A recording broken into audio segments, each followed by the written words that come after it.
जिला प्रशासन हमेशा इस आदिवासी अंचल की बात करे तो जो बिल्कुल गरीब आदमी है, जो ऐसी जगह पे रह रहा है जहाँ सामान्यतः प्रशासन नहीं पहुँच पाता, वहाँ तक पहुँच करे, उसकी समस्या को सुने, उसका समाधान करे। खाते में जिनके नाम सही नहीं है ना, उनके नाम शुद्धिकरण वाले और एक बंटवारे वाले। सरकार की जो विभागीय योजनाएं होती है, जैसे प्रधानमंत्री मातृवंदन योजना, उसके अंतर्गत हम पहली बार जो गर्भवती महिलाएं हैं उसको हम 3 किस्त में उसको लाभान्वित करते हैं, और साथ में ही मातृत्व पोषण योजना, जिसमें दूसरी बार जब महिला प्रेग्नेंट होती है तो उसकी जो किस्त है वो वहाँ से मिलती है। तो अभी जैसे बारी के अंदर एक मार्ग का मामला था, लंबे समय से विवादित था, तो कलेक्टर साहब विभाग के सारे अधिकारियों को लेकर के वन विभाग के साथ में मौके पे गए और उसका मामला उन्होंने वहाँ पर मौके पे ही सॉर्ट आउट किया। नमस्कार, इस वक्त मैं मौजूद हूँ बांसवाड़ा जिले के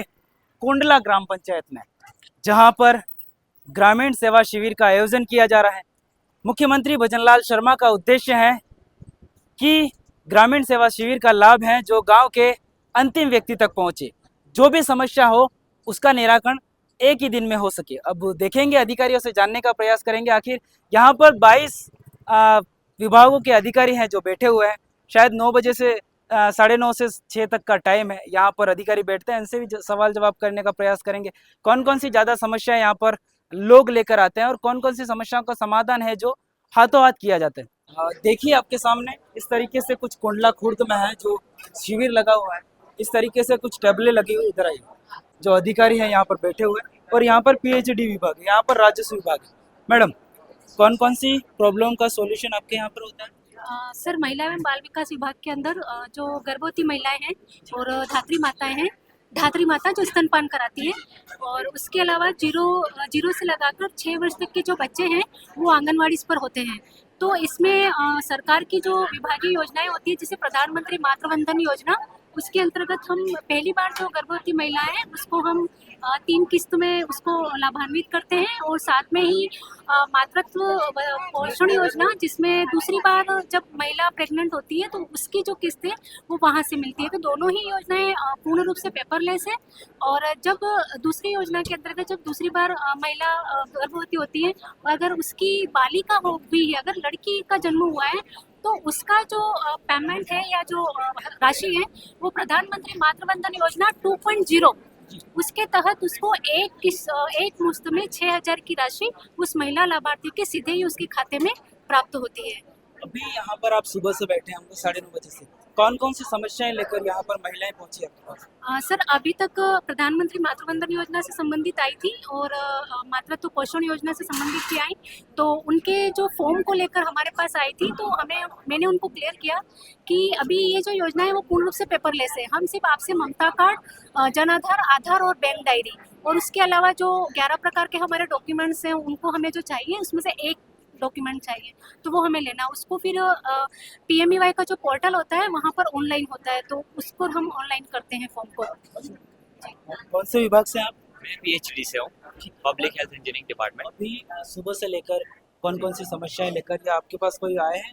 जी बिल्कुल, हैंडपम्प की शिकायत लेके आते हैं लोग, और हैंडपम्प मिस्त्री भी हमारे साथ आए हुए हैं। और जो हैंडपम्प की शिकायत अभी मिली हमको, वहाँ पे अभी मतलब सही करने, रिपेयरिंग के लिए भी दे दिया गया, तो वो रिपेयर हो भी रहा है। और जो भी समस्या लोग लेके आते भी हैं, मेरे कॉन्टैक्ट भी ले जा रहे हैं लोग, तो लाइक मैं जितना हो सकेगा मेरी तरफ से उनकी हेल्प करूँगा। सर, कौन से डिपार्टमेंट से आप? राजस्व। राजस्व विभाग से। कौन कौन सी समस्याएं लेकर पहुंचे आप? देखो, यहाँ पे बहुत सारी शिकायतें लोग लेके आते हैं, बहुत सारे काम लेके आते हैं जो रेगुलर नहीं हो पाते हैं। जैसे राजस्व रिकॉर्ड के अंदर शुद्धि हो गई, बंटवारे हो गए। अब उनमें कई सारी जो समाधान हम कर पाते हैं, कुछ टेक्निकल इशू होते हैं जो राजस्व नियम जो है उसके आधार पे नहीं होते हैं, तो जो जितना कोशिश हम करते हैं कर सकते हैं। जैसे आज कुछ 10 या 15 शुद्धि की है, शुद्धि राजस्व रिकॉर्ड में बंटवारे किए हैं, और भी बहुत सारे प्रमाण पत्र जारी किए हैं। बहुत सारी योजनाएं राजस्व की। ऐसा कोई है क्या, कोई परिवार जिनको आज पट्टे वितरित किए गए? नहीं, पट्टे तो नहीं वितरित किए गए हैं, लेकिन शुद्धि है, राजस्व रिकॉर्ड के अंदर शुद्धि की गई, बंटवारे किए गए, लगभग वो चीजें की गई। देखिए, कुछ इस तरीके से यहाँ पर डिपार्टमेंट में है और नाश्ता वगैरह भी करते हुए दिखाई दे रहे हैं। इधर है सरपंच साहब। आपकी पंचायत में आज शिविर लगा है, कौन कौन सी समस्याएं लेकर लोग ज्यादा पहुंचे और कौन सी बड़ी राहत मिली लोगों को? ग्रामीण सेवा शिविर में यूँ तो ज़्यादा बड़ी समस्या तो है नहीं, पर गांव के लोगों की जो छोटी छोटी समस्या है, किसी की पेंशन बंद हो गई, किसी के जॉब कार्ड में कोई दिक्कत आ रही है, किसी के आवास में सर्वे में किसी का नाम कभी नहीं जुड़ा है, और पानी की कोई समस्या आ रही है, पानी कहीं तह तक पहुंच नहीं पा रहा, जो पाइपलाइन लगी हुई है, ऐसी छोटी मोटी जो समस्या आ रही है उनको लेके ग्रामीण आए हैं। इनको उम्मीद है हमारा काम हो जाएगा, जल्दी से जल्दी होगा। नॉर्मल डे भी हमारे पास छोटी मोटी समस्या लेके आते हैं, समाधान करते हैं। और आज शिविर के माध्यम के क्या सारे विभागों के जो अधिकारी कर्मचारी हैं, उन सब जो यहाँ बैठे हैं, सबके सामने हमने समस्या रखी है। अब आगे हम उम्मीद करते हैं जल्दी उनकी समस्या का समाधान हो। आपका नाम? अशोक डामोर, सरपंच कुंडला। अपनी तो छात्र छात्रवृत्ति वाले लेकर आए थे, अच्छा हुआ समाधान? समाधान कर दिया। अच्छा, अपने तो स्कूल से काम चल रहा हाँ, है। हाँ, हाँ। ठीक है, शुक्रिया। कौन से डिपार्टमेंट से आप? कृषि विभाग। कृषि विभाग।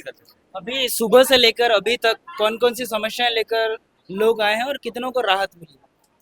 सुबह से सर मैं आया हूँ, तब से हमारा अभी मुख्य काम है, अभी सीजन आ गई खरीफ की, उसमें मक्का वितरण का कार्यक्रम करा, जिसमें अनुसूचित जनजाति एसटी किसानों को निःशुल्क मक्का दे रहे 5 किलो। अभी तक मैंने 200 लोगों का वितरण कर दिया है सुबह से। और अभी मुख्य तो यही है सर, अभी हमारे फील्ड लेवल पर अभी बारिश होने के बाद ही खाद वगैरह का कौन देता? खाद वगैरह सर लैंप्स में आता है, और बाकी प्राइवेट डीलर होते हैं वहाँ खाद आता है। राजेश जी, पूरे बांसवाड़ा जिले में आप पंचायतों में घूम रहे होंगे, हाँ बिल्कुल घूम रहा कौन कौन सी समस्याएं लेकर ग्रामीण जन आते हैं और कौन सी समस्याओं का हाथों हाथ है जो समाधान हो जाता है? हूँ। जन कल्याण सेवा शिविर को आयोजित किया जा रहा है, उसमें 22 विभागों के अधिकारी कर्मचारी हर शिविर में आ रहे हैं, और उन विभागों के संबंधित राज्य सरकार की, केंद्र सरकार की जो लोक कल्याणकारी योजनाएं हैं, उन योजनाओं को प्रभावी तरीके से मॉनिटरिंग कर रहे हैं। और हम खुद भी देख रहे हैं, हमने भी नीचे संयोजक नियुक्त किए गए हैं, वो भी इस कार्यक्रम को देख रहे हैं। कल जैसे मैं आनंदपुरी था, वहाँ पर जाके देखा, आज छोटी सरन गया था, फिर अभी इस बार बांसवाड़ा आए हैं। तो जहाँ तक मैं प्रगति रिपोर्ट ले रहा हूँ, ज़्यादा से ज़्यादा मोटेशन का काम है, शुद्धिकरण का काम है, बंटवारे का काम है, सड़क का काम है, रास्ते का काम है। अभी जैसे बारी के अंदर एक मार्ग का मामला था, लंबे समय से विवादित था, तो कलेक्टर साहब विभाग के सारे अधिकारियों को लेकर के वन विभाग के साथ में मौके पे गए, और उसका मामला उन्होंने वहाँ पर मौके पे ही सॉर्ट आउट किया। तो कई लोगों को पेंशन नहीं मिली थी, जैसे मैंने अभी बारी के अंदर 12 महीने से एक महिला को पेंशन नहीं मिली थी, उसने कल वहाँ एप्लीकेशन दिया होगा, तो हाथों हाथ आज उसका पीपीओ जारी किया और उसको पेंशन के लिए आदेश जारी किया। तो जो शिविर में सरकार ने जिस मंशा और आशा के अनुरूप आयोजित किए हैं, उसके अनुरूप सारे कार्य हो रहे हैं, और कर्मचारी अधिकारी भी बड़े प्रभावी तरीके से इस कार्यक्रम को अंजाम देने में सब जगह लगे हुए हैं। हमारे साथ में अभी तहसीलदार साहब है, इनसे जानेंगे आखिर कौन कौन सी समस्याएं लेकर लोग आते हैं और किसका समाधान है जो हाथों हाथ होता है। सर, कौन कौन सी समस्याएं लेकर लोग आपके पास आते हैं? देखो, अधिकांश तो यहाँ पर एक तो प्रमाण पत्र वाले, और एक ये खाते में जिनके नाम सही नहीं है ना, उनके नाम शुद्धिकरण वाले, और एक बंटवारे वाले, एक मौके पे जिनके विवाद हो तो सीमा ज्ञान वाले, ऐसे प्रकरण आ रहे हैं, और उनका जहाँ तक हाथों हाथ ही निराकरण करा रहे हैं। प्रयास करते हैं। आपका नाम सर? मेरा नाम हरि नारायण सोनी। कलेक्टर साहब, मुख्यमंत्री भजनलाल जी शर्मा का उद्देश्य है कि गांव के हर गरीब व्यक्ति तक सरकार की योजनाओं का लाभ पहुंचे, तो आप अभी घूम रहे हैं हर पंचायत में, तो कौन कौन सी ज़्यादा समस्याएं सामने आ रही है और कितने राहत मिल रही है लोगों को? कि आज 2 पंचायतें देखी मैंने।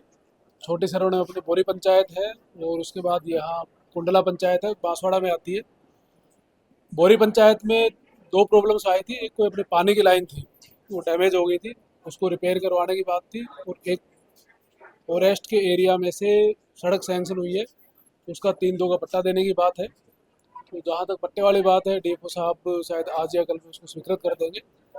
और जो लाइन डैमेज थी उसकी भी सैंक्शन आ गई है, क्योंकि अभी गर्मी का मौसम है, तो मेन समस्या है लगभग पेयजल से संबंधी ही अपने पास आ रही है। तो मतलब लोगों को तुरंत हाथों हाथ राहत मिलने की संभावना है? सरकार की पूरी कोशिश रहती है और प्रशासन की कोशिश भी रहती है कि जिस समस्या का अपन त्वरित निस्तारण कर सकते हैं उसका हाथों हाथ निस्तारण करें। कुछ ऐसी चीज़ें होती है कि जिनका प्रस्ताव बना के अपने को भेजना होता है। जिला प्रशासन हमेशा इस आदिवासी अंचल की बात करें तो जो बिल्कुल गरीब आदमी है, जो ऐसी जगह पे रह रहा है जहाँ सामान्यतः प्रशासन नहीं पहुँच पाता, वहाँ तक पहुँच करे, उसकी समस्या को सुने, उसका समाधान करें। जो ग्रामीण शिविर में जो गांव के लोग हैं जो नहीं पहुंच पाते, उन्हें आप क्या संदेश देना चाहेंगे सर? सबसे पहले तो मैं हमारे अधिकारी हैं, कार्मिक हैं, उनको जो बात कही है वो बताना चाहूँगा। शिविर के अंदर कुछ लोग पहुँच पाते हैं, कुछ लोग शिविर तक नहीं आ पाते, तो एक विभाग के जैसे 2 कर्मचारी बैठे हैं, तो उनको हमने ये डायरेक्शन दे रखा है कि एक शिविर में बैठे और दूसरा गांव का भ्रमण करके आए, ताकि वहाँ किसी प्रकार की दिक्कत सामने आती है। जैसे बिजली विभाग की बात करें तो बिजली विभाग की आधी समस्याएं धरातल पे जाके ठीक हो सकती है। कहीं पे मान लो खंभा टेढ़ा है, तार लूज है, कर्मचारी जाके देखेगा तब उसे पता लगेगा, तब उसका निराकरण कर पाएगा। आम जन तक मैसेज पहुंचाने के लिए आज के टाइम में सोशल मीडिया बहुत बड़ा साधन है, क्योंकि आप भी सोशल मीडिया से जुड़े हुए हैं। तो आपसे मेरी रिक्वेस्ट रहेगी कि आप भी ज़्यादा से ज़्यादा प्रचार प्रसार करें। अगर सकारात्मक तरीके से सभी साथ जुड़ के काम करते हैं, सभी का उद्देश्य है कि आम जनता का लाभ हो। आम जनता का अगर लाभ कर पाएंगे तो मेरा मानना है कि यही सबसे बड़ी सेवा है। ओके सर, शुक्रिया।